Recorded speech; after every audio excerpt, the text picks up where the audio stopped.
Bonjour à tous. Aujourd'hui, on se retrouve pour parler budget.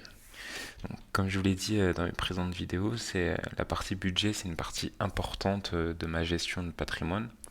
Donc aujourd'hui, j'ai décidé de vous montrer comment je gère mon budget au quotidien. Donc premièrement, ça passe par l'organisation. Ça passe par la catégorisation, de regarder durant les précédents mois pour lesquels on est passé, savoir où sont nos dépenses, nos principaux postes de dépenses. Donc pour la plupart des gens, dont moi, donc ici c'est le logement. Ensuite viennent pour certains la voiture transport, comme moi, vous pouvez voir que c'est une partie importante. Ensuite l'alimentation, les loisirs, les abonnements, les achats, les cadeaux, etc. etc. Donc ça, c'est libre à chacun, chacun a ses propres postes de dépenses, mais l'essentiel c'est de les reconnaître, de faire le bilan des 3 mois, des 6 derniers mois, et de voir en moyenne combien on dépense sur chaque groupe de dépenses. Donc ici, vous pouvez retrouver mes dépenses, mes principales dépenses que vous trouverez ici. Je l'ai mis pour la vidéo, je l'ai fait très rapidement, c'était juste pour vous montrer visuellement les dépenses majoritaires sur mon budget. Donc ce mois-ci, il est un peu particulier, hein. Vous voyez ici, c'est pas mon salaire que je gagne tous les mois, c'est parce qu'il y avait une petite prime dedans. Donc c'est pour ça, je vais vous montrer les autres mois, mais c'est pour ça que là, vous voyez une partie importante d'un investissement, 45%, ce qui est pas mal. Euh, Ce que j'ai par principe de toutes mes primes ou toutes les salaires, toutes les sommes que j'ai en plus de mon salaire mensuel, de mon salaire de base, je le mets obligatoire directement en investissement. À part si bien sûr il y a un imprévu, un ponctuel, un impératif, mais je pars dans l'état d'esprit que tout ce que je gagne en plus de mon salaire, ça part en investissement. Donc, moi aussi pour le logement, vous allez peut-être vous dire, ah, il paye pas beaucoup de logement, j'ai de la chance, je vis à deux, donc le logement, le loyer divisé par deux. Je sais que c'est pas le cas forcément pour tout le monde, mais c'est vrai que ça aide. Ensuite, vous pouvez voir que j'ai un gros poste de dépense sur la voiture, les transports, car j'utilise ma voiture pour aller travailler. J'ai la possibilité de le faire en car, donc je vais essayer ça de réduire la partie de voiture de mon budget. Si je pourrais la diviser par au moins retirer un tiers de ça, ce serait déjà pas mal. Redescendre en dessous des 300, ce serait vraiment cool. Ensuite, ben, c'est très classique, hein, alimentation, courses, loisirs, etc. Après, ça rentre pour chacun. L'important, c'est, comme je l'ai dit, de regarder ses dépenses et de regarder réellement les postes de dépenses qu'on pourrait éviter. Moi, avant de faire ce budget sur mon tableau Excel, je l'avais via d'autres applications comme Banking ou même Finari. Mais c'est vrai que quand vous mettez à jour vous-même vos dépenses, dans l'esprit c'est différent. On voit vraiment chaque fois dès que je fais une dépense ou toutes les semaines quand vous mettez à jour votre tableau Excel, bah, vous vous rendez compte réellement de ce que vous dépensez et on se pose souvent la question du coup, est-ce vraiment utile? Donc, la plupart des choses hors logement, hors alimentation, on peut se poser la question. Donc une fois que vous avez fait votre petite liste, ensuite, on peut penser à investissement, on peut regarder. Moi, je pars dans l'état d'esprit que j'essaye de mettre à peu près 30%, toujours être au-dessus, aux alentours des 30% de mon salaire en investissement. Mais bien sûr, si vous, c'est plus parce que vous vivez chez vos parents ou autre, vous n'avez pas de gros postes de logement ou parce que vous avez un salaire qui est deux fois, trois fois plus élevé, bien sûr, les proportions ne sont pas obligées de rester à 30%, à 20%, ça peut même être 50%. Là, je vais vous montrer, par exemple, sur le mois de mai. Donc là, c'est à peu près ce que tous les mois à peu près, hein, je suis à peu près à 2400 et quelques. Donc là, c'est à peu près un mois normal pour moi. Donc ici, j'étais à 787 euros d'investissement, ce qui correspond à 30%. Vous voyez, là, je passe de 45% à 32%, mais toujours dans l'esprit d'être supérieur à 30%. Dans quel but pourrez-vous me dire? Donc le but, c'est d'un jour de réussir à atteindre cet objectif. Donc j'ai pas de somme exacte. Là, la somme que je vous ai préparée ici, c'est parce que si vous avez regardé ma précédente vidéo sur mon capital investi en actions, je suis à peu près aux alentours des 3 000 € investis à l'heure actuelle. J'ai beaucoup plus en crypto, beaucoup plus, si on peut dire, en crypto. Mais là, j'ai vraiment choisi de parler que de mes actions, que de mon patrimoine action qui est aux alentours des 3 000 € actuellement. Je suis parti sur mon épargne mensuelle que je mets actuellement. Des fois, c'est beaucoup plus, des fois, c'est 713. J'essaye toujours d'être en moyenne à 713. Donc là, c'est mon épargne mensuelle. Et ensuite, l'horizon de placement. Moi, j'ai 26 ans actuellement. Je compte être indépendant financièrement aux alentours de mes 50 ans. Je place une bonne partie de mon espoir dans la crypto, mais comme vous le voyez ici, je ne l'ai pas intégré dedans parce que c'est trop je considère que c'est trop aléatoire, même si j'ai mes objectifs qui sont prédéfinis, on n'a pas assez de recul pour savoir si réellement c'est faisable. Encore la crypto, pareil, ici vous pouvez voir, j'ai mis un taux de 8,5, parce que je suis principalement investi sur le marché américain, sur le S&P 500, voire sur des actions qui dépassent le S&P 500 depuis pas mal d'années. Mais je me suis quand même basé sur un taux d'intérêt à 8,5 quand il a annualisé. Ici, hein, vous pouvez le voir, vous pouvez vous retrouver sur des sites internet, hein, mais ici je vous ai préparé celui-ci où on montre la performance historique sur le long terme du S&P 500 de l'ordre de 8,5% par an.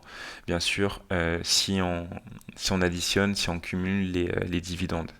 Bien sûr, l'intérêt, c'est d'investir sur des ETF capitalisants qui ne vont pas vous reverser des dividendes, mais qui vont directement réinjecter dans le capital de l'ETF. Donc c'est ce que je fais. Donc là, par rapport à ça, comme je vous l'ai dit, si on part de ce principe-là de 8,5% sur une horizon de 25 ans, c'est ça qu'on peut espérer. Moi, c'est une somme qui pourrait me contenter. Après, bien sûr, chacun est libre de se fixer ses propres objectifs. Certains, ça va être 500 000, certains, ça va être 300 000, certains, ça va être beaucoup moins. Chacun est libre de se fixer ses objectifs, mais en fait, il faut investir tout le temps en ayant conscience de ses objectifs pour espérer au mieux les réaliser et être en adéquation avec son style de vie, son mode de vie et de pouvoir l'assumer sur de longues périodes. Alors bien sûr, quand on dit ça, ça paraît idyllique de se dire que c'est réalisable, c'est sûr. Par contre, ce qu'il ne faut pas oublier, c'est que le marché boursier, il peut être potentiellement très volatile, d'une année à l'autre, de 2 années à l'autre, de 5 ans à l'autre, ça peut être très volatile. Et imaginons quelqu'un qui avait investi depuis 2000 et qui s'était dit, elle veut partir tranquillement à 20 ans. Commencer à ressortir de l'argent 20 ans plus tard, il se retrouve au Covid et là en mars 2023 le marché a chuté violemment comparé en 2019. Vous allez me dire que bien sûr après ça rebondit, mais imaginez que vous êtes dans cette période-là, vous avez atteint votre objectif, vous commencez à vous dire bah là je peux être en retraite, et au final, bam, qu'est-ce que vous faites?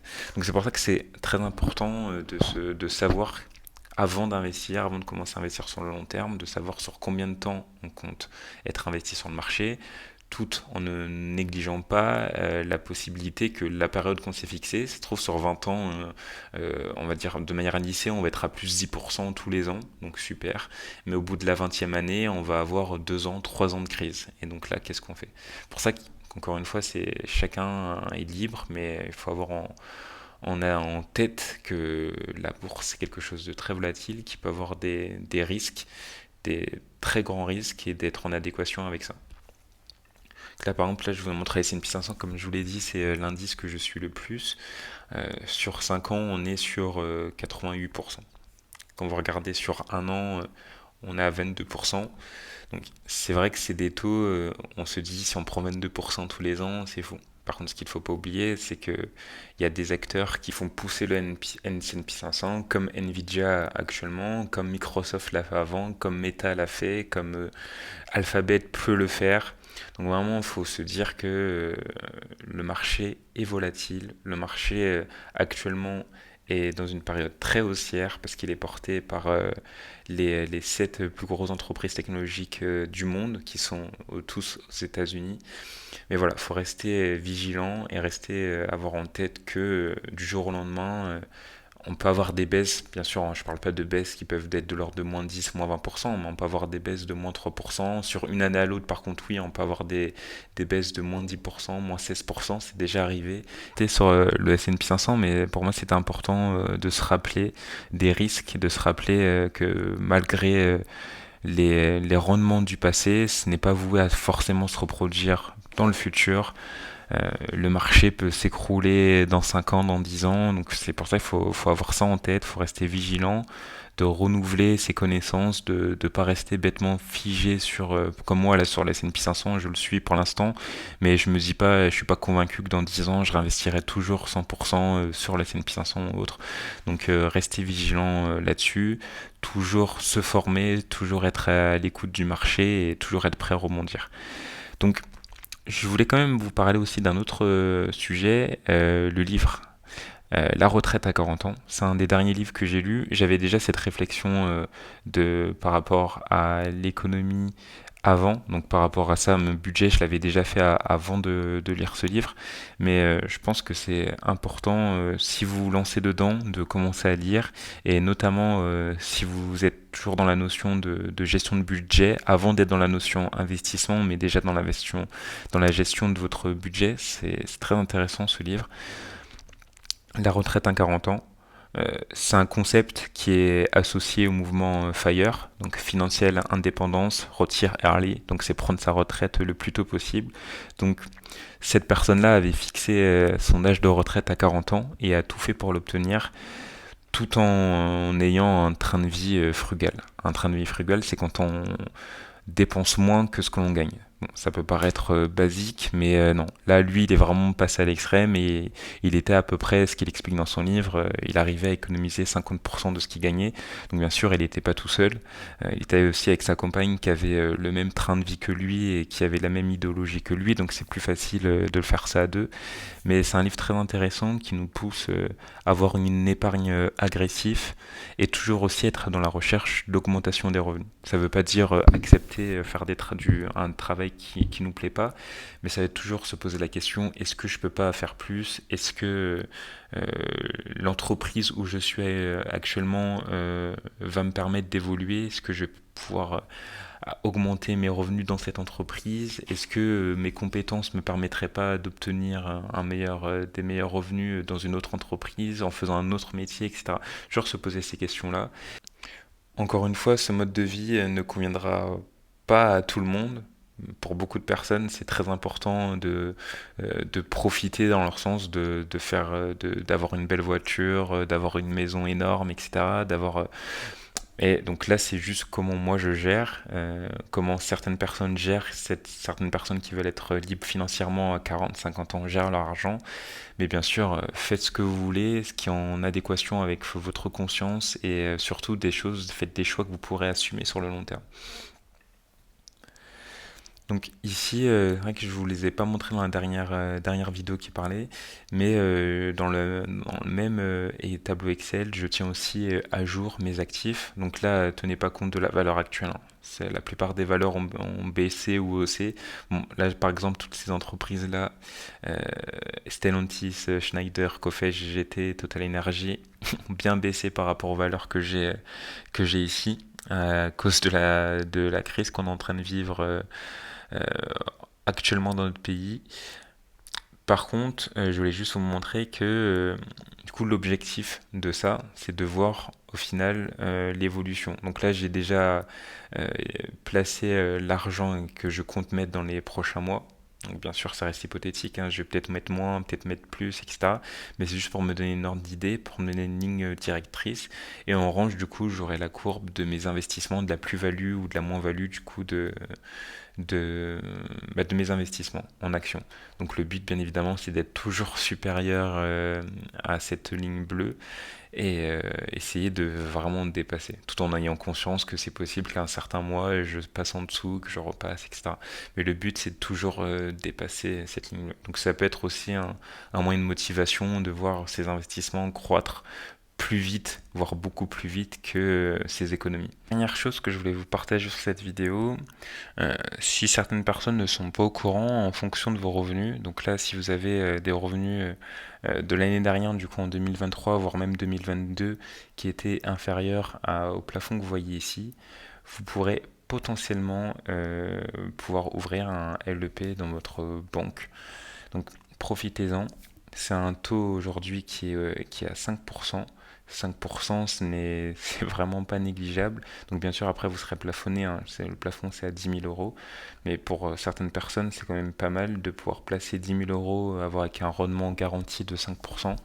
Quand en bourse, on place de l'argent qui n'est pas garanti pour chercher un rendement aux alentours des 8-10%. Donc un capital garanti de 5%, de 10 000 euros à 5% de rendement, ce n'est pas négligeable.